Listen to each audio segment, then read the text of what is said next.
रायजोफोर दिनै आंनो नोंथांमोननि जोबोद मददनि गोनांथि जादों। दा नोंथांमोनहा मदद खालामगोन ना खालामा बियो नोंथांमोननि सायाव थाबाय।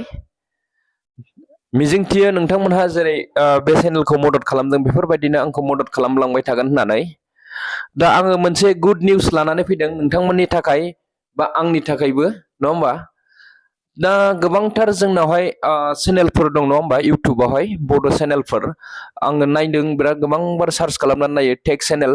टेक चेनेलानो जोंनावहाय दङ दंनाया टेक चेनेल दं, नाथाय एक्जेक्टलि टेक चेनेल गैया हो नोंथांमोन।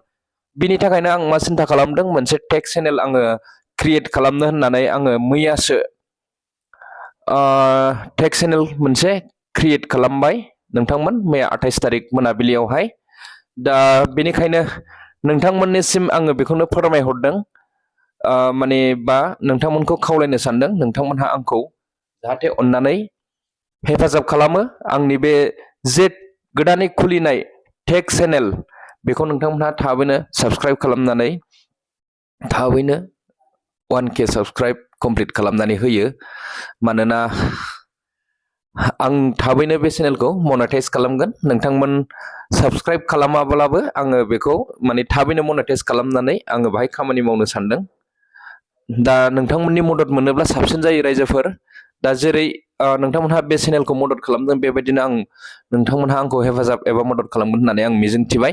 दा आङो नोंथांमोननो चेनेलनि मुंखौ खोन्थाहरनोसै।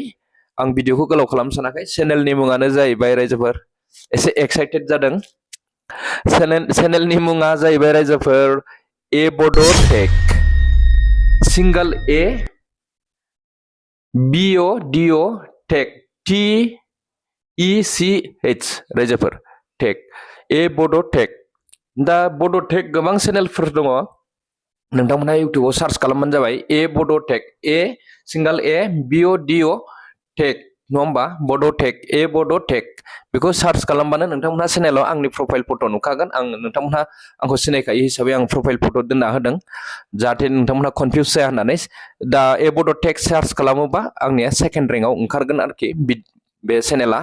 दा माने गोदान चेनेलानो माब्रै रेंकआव फैखो नङा होमबा सार्चआव। दा गोबांथार चेनेला सार्चआव फैया, रायजोफ्रा माने बानायनानै लानो रोङा चेनेलखौ, बेनि थाखायनो सार्चआव फैया। दा बेफोरनि फारसे इउटुबनि फारसे बा फेसबुकनि फारसे बा गोबां ससियेल मिडियासफोरनि फारसे बा आर्निं रिलेटेड बा आनबक्सिं बा माबा मोनसे टेकनि सोमोन्दै आङो बे चेनेलावहाय आपल'ड खालामनाय जागोन।